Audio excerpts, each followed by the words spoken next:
The day I stopped belonging to my family did not arrive with shouting or slammed doors, but with a quiet certainty that settled into my chest so deeply I mistook it for peace. I remember thinking, with a calm that frightened me later, that love could be intact even when proximity was no longer possible.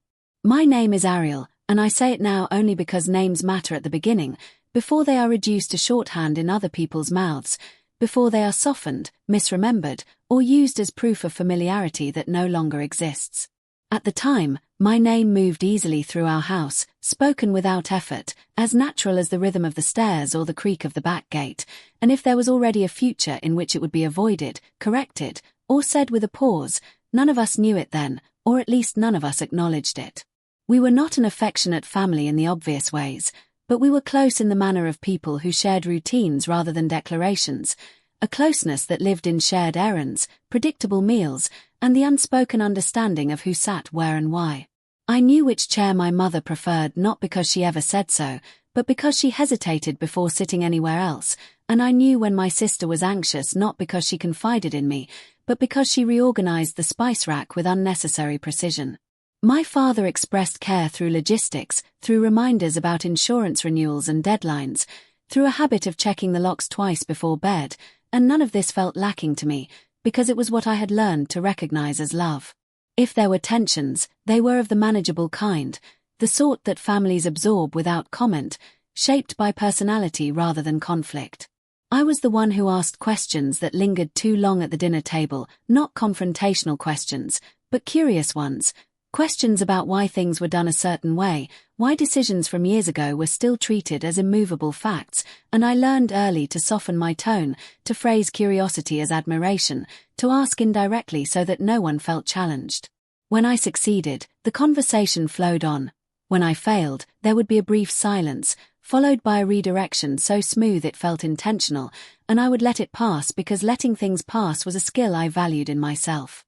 Our home was orderly without being strict, full without being crowded, and shaped by habits that made sense only to us, like the way the radio stayed on in the kitchen even when no one was listening, or how Sunday afternoons were reserved for quiet tasks that could be abandoned at any moment if someone suggested tea. I never felt watched or constrained, only gently guided, and I trusted that guidance because it had never openly harmed me. If I felt restless, if I sensed that some parts of my life were expected to unfold within invisible boundaries, I assumed this was a universal experience, something everyone negotiated privately as they grew older. The year I left did not feel dramatic at the time, which is perhaps why it remains so vivid now. There was no argument that could be quoted later, no single sentence that could be blamed for everything that followed, only a gradual recognition that my life was beginning to move at a different pace from the one my family preferred, and that adjusting myself constantly to maintain alignment was costing me more than I could articulate. I had been offered a position in another city, not a dream opportunity, but a solid one, the kind that promised independence rather than transformation, and when I told my family, the response was careful, supportive in tone, threaded with practical concerns that sounded reasonable enough to quiet my own doubts. They asked how long I planned to stay, whether the cost of living was manageable, whether I had considered alternatives closer to home, and I answered each question with the seriousness it deserved, grateful for their interest, unaware that the conversation carried more weight than I recognized. There was no attempt to stop me, no ultimatum disguised as concern, and when my departure date approached, the house adjusted seamlessly, as if my absence had already been rehearsed. On my last evening there, we ate together without ceremony, the same dishes we always used, the same familiar flavors, and I remember noticing how easy it was to be present without needing to explain myself. My mother asked me to text when I arrived, my father reminded me about a document I might need later, my sister hugged me with a firmness that suggested reassurance rather than grief, and when I closed the door behind me, I felt lighter than I had expected to feel, convinced that this was simply the next stage of a relationship that would continue unchanged, just relocated.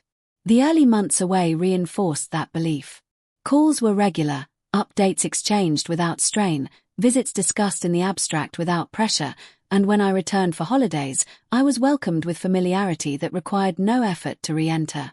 If anything had shifted, it was subtle enough to attribute to time, to adulthood, to the natural recalibration that occurs when lives diverge, and I accepted these shifts without resistance because I trusted the underlying stability of our bond.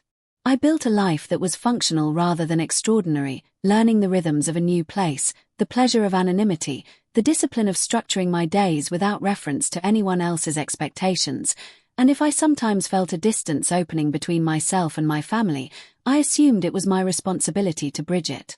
I told myself that independence required tolerance, that closeness could survive with less maintenance, that love did not need constant reaffirmation to remain intact. Looking back, what strikes me most about that period is not what was said or done, but how reasonable everything felt. Nothing raised alarms, nothing demanded confrontation, nothing invited suspicion, and if I felt moments of unease, they passed quickly, dissolved by logic and goodwill. I believed that families endured through compromise, through quiet adjustments made without accounting, and I was willing to be flexible because flexibility had always been rewarded with peace. When the invitations became less frequent, they were explained away by busy schedules. When decisions were made without consulting me, I assumed my distance made that practical. When updates arrived after the fact rather than before, I told myself that independence meant releasing the need to be included in everything.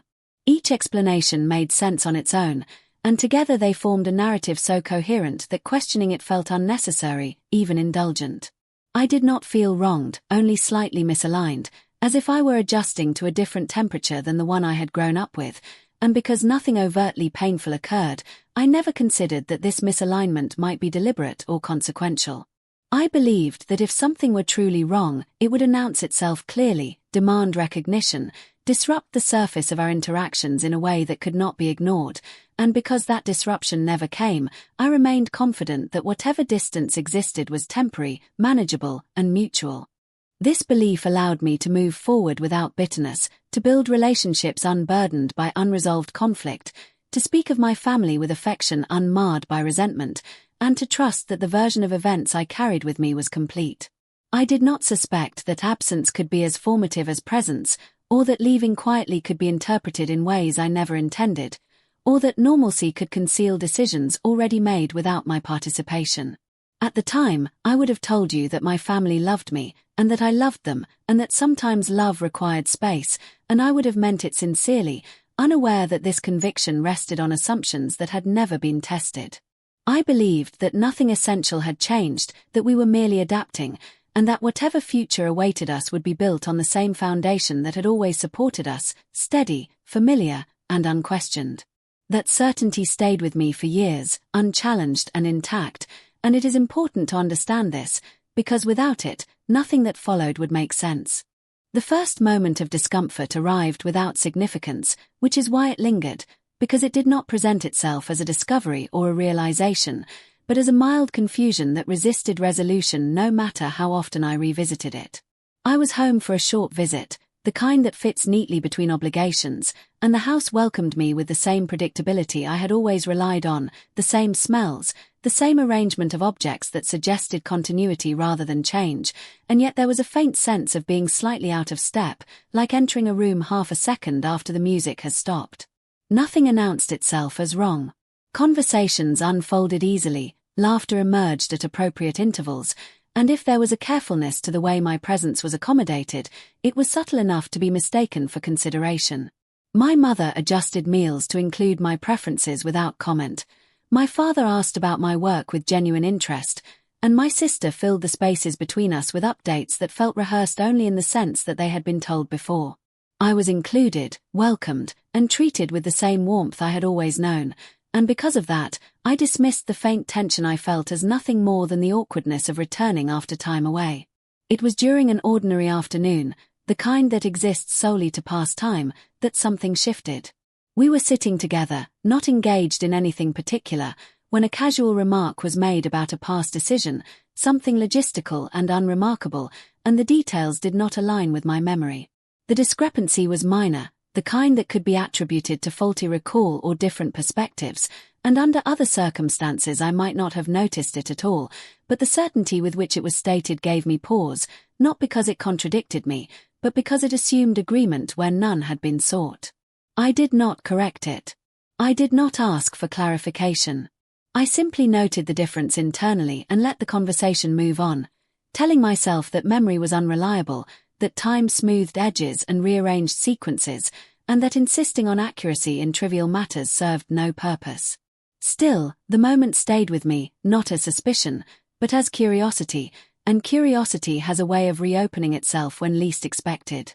Over the next days, similar moments occurred, each insignificant on its own, each easily explained, yet collectively forming a pattern I could not quite articulate. References were made to shared understandings that I did not recall agreeing to conclusions drawn long ago that I remembered as open-ended, to motivations attributed to me that felt unfamiliar but not entirely implausible. No one argued with me, no one contradicted me directly, and because there was no confrontation, there was nothing to resolve, only a growing awareness that the version of events circulating among my family had acquired a stability independent of my participation. What unsettled me was not the content of these differences, but the way they were delivered, with a confidence that suggested consensus rather than assumption, as though the story had been repeated enough times to settle into fact. I began to listen more closely, not in search of errors, but in an attempt to understand how these narratives functioned, and I noticed that they were offered gently, without defensiveness, without the urgency of persuasion, which made them harder to question. They did not demand belief, they presumed it. I found myself adjusting my responses instinctively, nodding where uncertainty might have prompted inquiry, offering neutral acknowledgments instead of questions, and this adjustment felt natural enough that I did not examine it closely at first. It was only later, when I realized how much effort I was expending to maintain the flow of conversation without introducing friction, that I recognized a subtle shift in my role, from participant to audience, from contributor to recipient of a story already decided. There was no sense of exclusion in the overt sense. I was not ignored, dismissed, or sidelined, and when decisions were discussed, my input was welcomed in a general way, though rarely acted upon, and this, too, felt reasonable, given my distance and the life I had chosen elsewhere. I told myself that it was natural for those who remained closer to the center of daily operations to develop a shorthand I no longer shared, and that reentry required patience rather than insistence. Yet even as I reassured myself, I became aware of how carefully the past was handled, how references to earlier periods were streamlined, reduced to a few stable points that supported the present arrangement without inviting elaboration. Stories ended where they needed to, details were omitted without emphasis, and if someone hesitated, it was brief enough to be overlooked, smoothed over by a shift in tone or topic. Nothing was hidden in a way that suggested secrecy, but neither was anything examined more closely than necessary. I noticed, too, that certain subjects no longer arose spontaneously, not avoided, but simply absent, as though they had lost relevance, and when I attempted to reintroduce them, the response was polite but non-committal, steering the conversation back to safer ground without resistance. It was as if the family had agreed, without discussion, on the contours of what mattered now, and everything else had been gently retired. At first, I assumed this was the result of time, that priorities change and narratives evolve to reflect present needs, and I reminded myself that memory is shaped as much by repetition as by experience. I had no reason to believe that anything deliberate was occurring, and because nothing demanded immediate response, I allowed the discomfort to remain unresolved, trusting that clarity would arrive naturally if it were needed. When I returned to my own life, the feeling followed me, not insistently, but persistently, resurfacing in quiet moments when my mind wandered back to familiar conversations. I replayed remarks without the urgency of analysis, more out of habit than concern, and each time, the same impression emerged, that something about the way my family spoke of the past had become more settled, more definitive, than my own recollections allowed. I considered reaching out to clarify these differences, to ask questions framed as curiosity rather than challenge, but the impulse faded each time, not out of fear, but because I could not articulate what I was seeking. There was no single inconsistency to address, no contradiction clear enough to warrant explanation, only a diffuse sense that the narrative had moved on without me, and that my absence had allowed it to crystallize in ways I could no longer influence. What troubled me most was how reasonable this all felt. There was no malice to resist, no injustice to confront, only a gradual realignment that made my perspective increasingly optional. I told myself that families require cohesion, that shared stories provide stability, and that my divergence, however unintended, made it impractical to center my version of events. This explanation satisfied me intellectually, even as it failed to resolve the quiet unease that accompanied it. I began to notice how often I deferred, how readily I accepted explanations that positioned me as peripheral, and how easily I reframed my discomfort as a personal adjustment rather than a collective choice. This self-correction felt familiar, an extension of habits I had developed long ago, and because it did not cause immediate pain, I did not question it. Instead, I focused on maintaining harmony, on being adaptable, on honoring relationships that had never explicitly rejected me. By the time I recognized that something fundamental had shifted, it no longer felt new. It felt established, settled into the background of our interactions, shaping them quietly without announcement. I still believed that my family cared for me, that whatever differences existed were unintentional, and that distance had created gaps no one had thought to address directly. What I did not yet understand was that normalcy can be constructed as carefully as deception, and that the absence of conflict does not necessarily indicate the absence of decision. At that point, however, I was still convinced that if there were anything truly wrong, it would require my awareness to persist, and because nothing demanded my attention explicitly, I continued forward, carrying with me a sense of mild disorientation I trusted would resolve itself with time. It did not occur to me that time was not neutral in this process, or that each unchallenged assumption reinforced a structure already in place, one that functioned smoothly precisely because it did not require my agreement. Understanding did not arrive as revelation, but as pressure, accumulating quietly until it altered the way everything else was perceived, and by the time I recognized it as understanding, it had already been shaping my reactions for longer than I was willing to admit.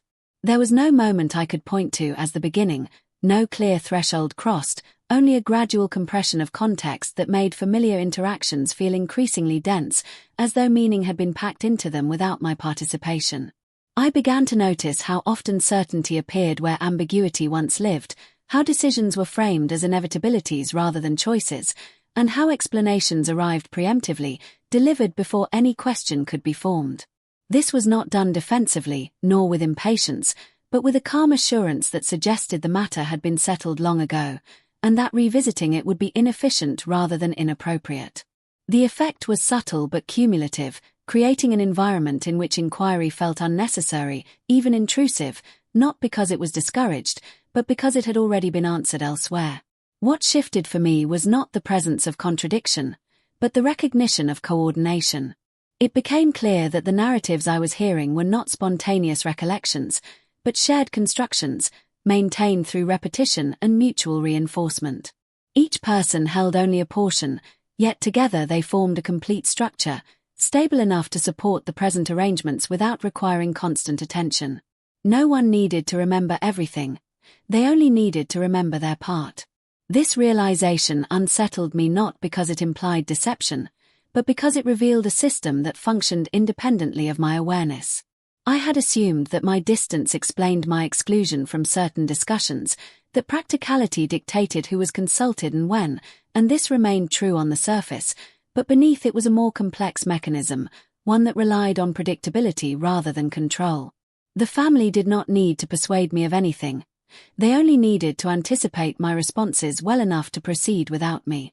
I began to see how my absence had been integrated seamlessly, not as a loss, but as a condition that simplified coordination. Decisions were easier to justify without dissent, narratives easier to stabilize without competing recollections, and responsibilities easier to distribute when roles were clearly defined.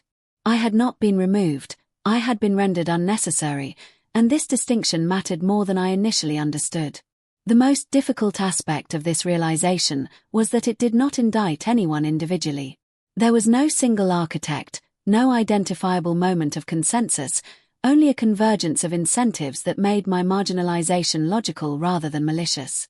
Each person's behavior made sense in isolation, shaped by convenience, loyalty, and the desire to maintain equilibrium, and because of this, it was difficult to frame the outcome as betrayal without also implicating the ordinary processes through which families adapt.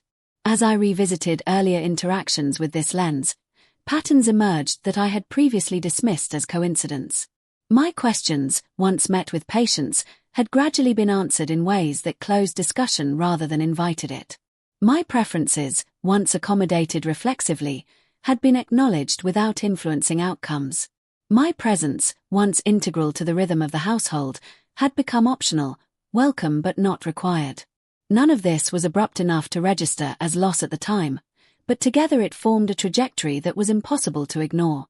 I realized, too, that my own behavior had facilitated this shift. My willingness to adapt, to accept explanations without challenge, to prioritize harmony over clarity, had made it easier for the family to proceed without accounting for my perspective. This was not a failure of courage or awareness, but a continuation of habits that had served me well in the past, habits that assumed goodwill as a given and conflict as an aberration. I had trusted the system to be self-correcting, and in doing so, I had removed myself from its feedback loop. What altered everything was the recognition that this system did not merely reflect the present. It depended on a particular version of the past. The shared narratives were not neutral summaries, but selective reconstructions that justified current arrangements by framing them as inevitable outcomes of earlier decisions. My memories, which preserved ambiguity where others had resolved it, threatened this coherence not because they were accusatory, but because they reopened questions that had already been answered collectively. It became clear that my role in this dynamic was not to be convinced or silenced, but to be absent enough that my alternative recollections remained inconsequential. As long as I was distant, agreeable, and adaptable, the structure held. I was not excluded out of hostility, but out of necessity, not because I was disruptive, but because I was unscripted. My unpredictability, rooted in memory rather than intention, introduced variables the system was not designed to accommodate. This understanding reframed my departure entirely. What I had experienced as a mutual adjustment now appeared as a functional resolution, one that allowed the family to consolidate authority, responsibility, and narrative without renegotiation. I had not been pushed out, but I had been allowed to leave without resistance, because my leaving resolved a tension that had not yet been named. The ease of my exit was not indifference, it was relief. The emotional weight of this realization did not manifest as anger, but as a kind of hollow clarity. I understood that nothing I had done differently would have altered the outcome, because the issue was not my behavior, but my position. I occupied a space that could not be integrated into the system as it had evolved, and the most efficient solution had been to let me drift beyond its operational boundaries. What disturbed me most was how reasonable this still felt. There was no cruelty to protest, no injustice that could be easily articulated, only a convergence of choices that prioritized stability over inclusion. I could see how each person justified their actions internally, how they framed decisions as pragmatic rather than exclusionary, and how the resulting configuration appeared natural once established. This was when I understood that my family story did not require my belief to function, only my non-interference. The system was not fragile, it was resilient precisely because it did not depend on unanimity, only on silence.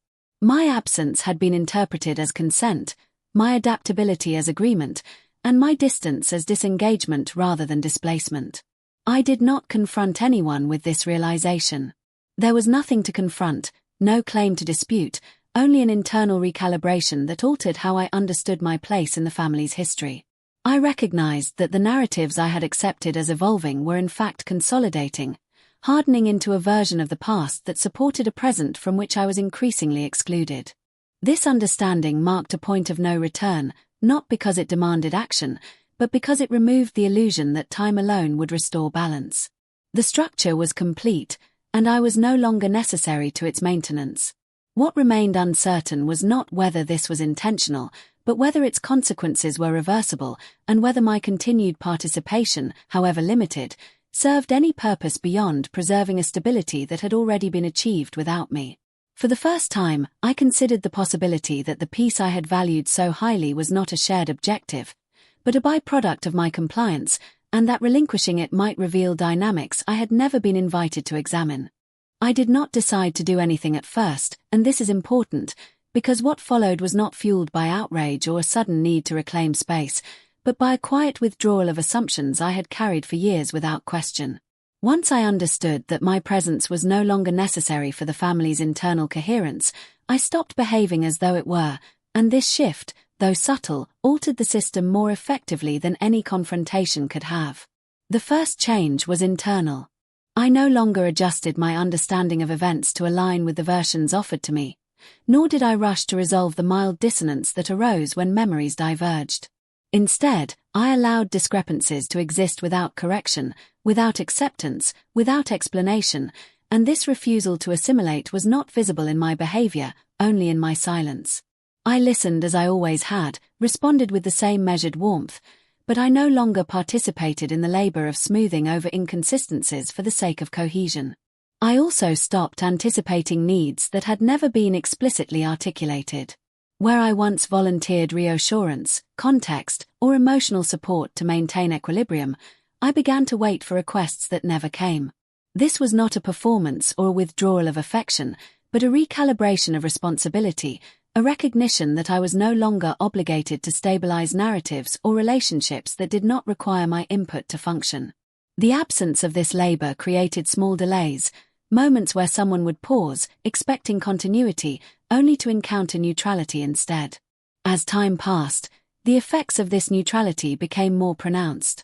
Decisions that had relied on my assumed agreement now required explicit acknowledgement, and in its absence, hesitated. Plans that had been framed as settled revealed their dependence on unspoken consent, and without it, their finality softened. I did not object or interfere. I simply did not reinforce, and the structure, deprived of a support it had not realized it relied upon, began to strain under its own weight. What I came to understand was that the system had not excluded me entirely. It had positioned me as a stabilizer, someone whose adaptability absorbed friction without generating it.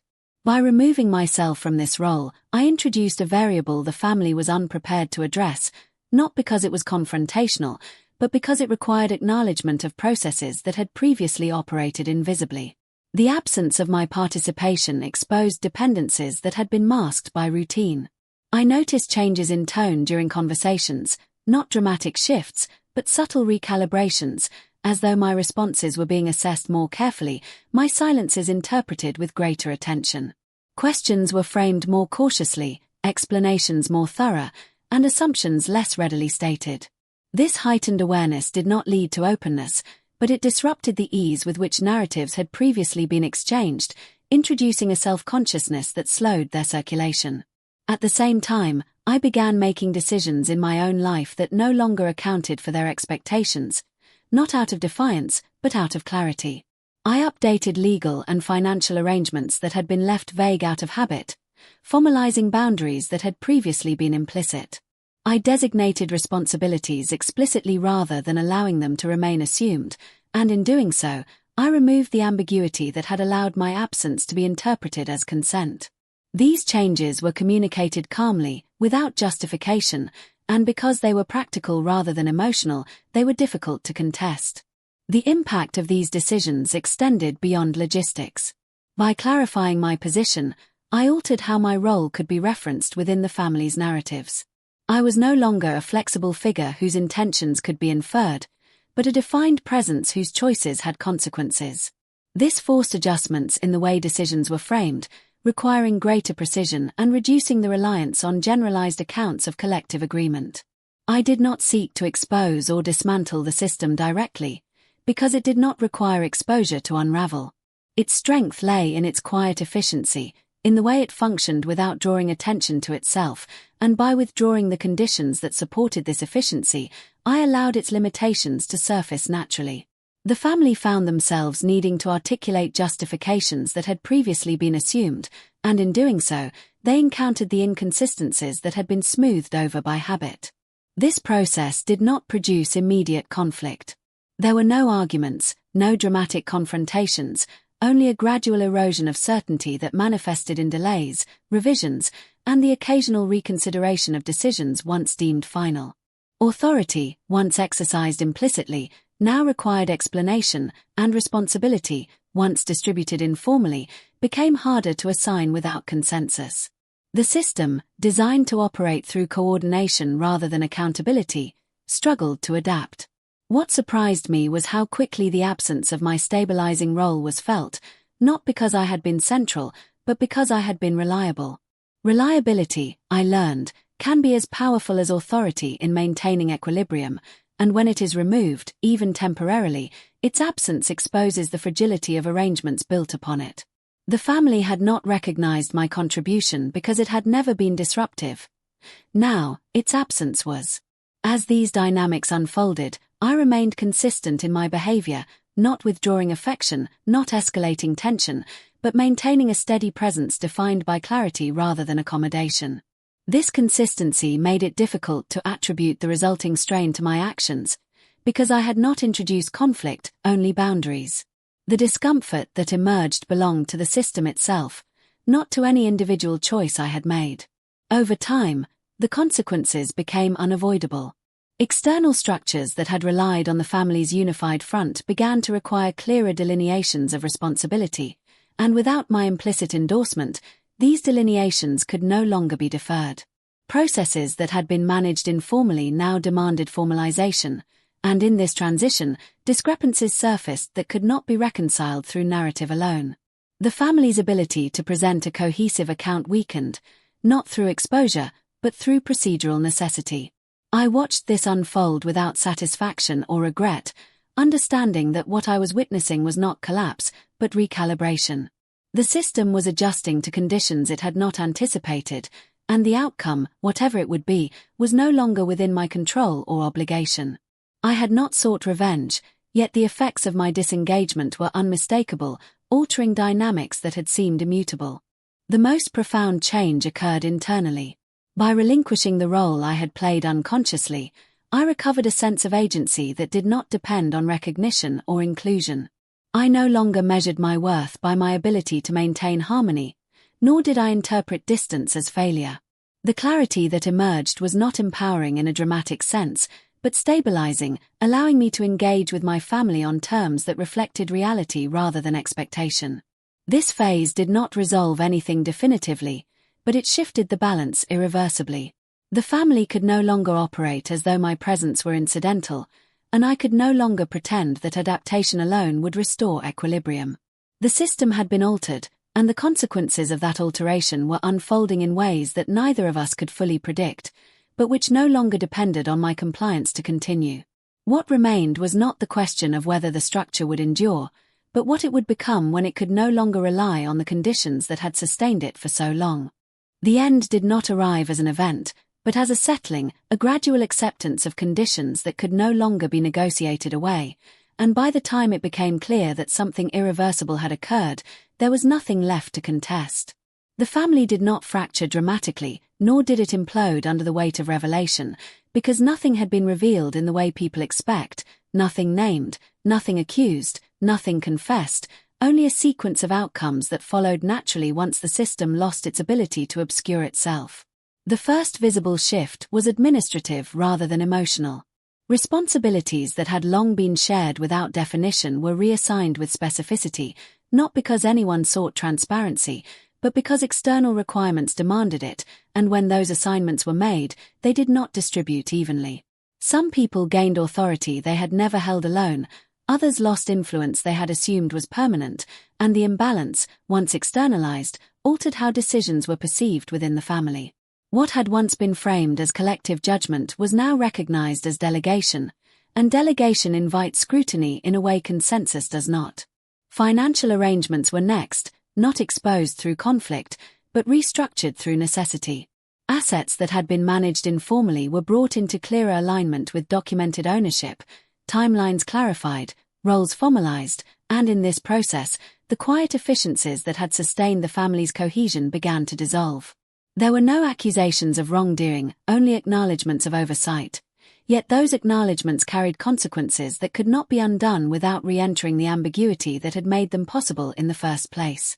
Conversations changed as a result, growing more careful, less expansive, stripped of the casual certainty that had once characterized them. Stories about the past became shorter, more contained, their edges smoothed not by confidence, but by caution, and when discrepancies arose, they were no longer resolved through shared understanding, but deferred through silence. The narrative did not collapse, it narrowed, losing the elasticity that had allowed it to accommodate contradiction without tension. I remained present through all of this, neither closer nor further away than before, but no longer functioning as connective tissue. I did not offer reassurance when plans shifted, did not interpret intentions on behalf of others, did not absorb discomfort to preserve flow. My role was no longer to facilitate continuity, and without that facilitation, the family adapted by becoming more explicit, more constrained, and ultimately more ordinary. What surprised me most was not their reaction, but the absence of any attempt to repair what had been lost. No one reached out to ask why things felt different, no one sought to revisit old decisions or renegotiate my place within them, and this silence confirmed what I had already understood, that my value to the system had never been emotional, but functional. Once my function was removed, there was nothing to restore, only a configuration to be adjusted. Over time, the family's reputation shifted subtly within the circles that had once accepted its coherence without question. Not diminished, not disgraced, simply clarified, stripped of the mystique that comes from unanimity. People noticed inconsistencies, not because they were exposed, but because they were no longer concealed by confidence, and without the seamless presentation that had once unified perception, the family appeared as it always had been, a collection of individuals managing shared interests with varying degrees of alignment. The process did not produce remorse, nor did it invite reconciliation. There were no late-night conversations, no acknowledgements of harm, no reframing of the past to include me more generously, and I did not seek these things, because by then I understood that recognition would not change the outcome. The structure had reached its natural conclusion, and what remained was not loss, but definition. My darkest secret, the one I had never named even to myself, surfaced quietly during this period, not as a revelation, but as a recognition of something I had always known and consistently minimized. I had sensed the imbalance long before I left, felt the subtle pressure to align, to adapt, to smooth over my own uncertainty for the sake of cohesion, and I had chosen peace over clarity because peace felt virtuous. That choice had cost me my place, not because it was wrong, but because it allowed others to decide what my absence would mean. In acknowledging this, I did not blame myself, nor did I absolve anyone else. I accepted that families, like systems, prioritize stability over inclusion when the two come into conflict, and that my refusal to fully conform, however quiet, had marked me as incompatible with the version of continuity they required. My leaving had not caused the outcome, it had simply finalized it. The finality became unmistakable when a decision was made that would have once involved me by default, and this time, it did not out of oversight, but because my role no longer fit within the parameters that had been redefined. I learned of it afterward, acknowledged it without reaction, and felt nothing resembling loss, only confirmation. There was no anger in this moment, no grief, only a calm understanding that the story had reached its end. I did not reclaim anything from my family, nor did I take satisfaction in what they lost, because revenge, as it turned out, was not about inflicting pain, but about withdrawing permission. I stopped lending my silence to narratives that required it, stopped offering my adaptability as a resource, and in doing so, I allowed the truth of the structure to assert itself without my intervention. Now, when I think of my family, I do so without longing or resentment. They exist as they are, bounded by the choices they made and the systems they maintained, and I exist outside of that configuration, not excluded, but complete. The story does not continue beyond this point, because nothing remains unresolved. The family adapted, the system recalibrated, and I stepped fully into a life that no longer required me to be legible to others in order to be whole.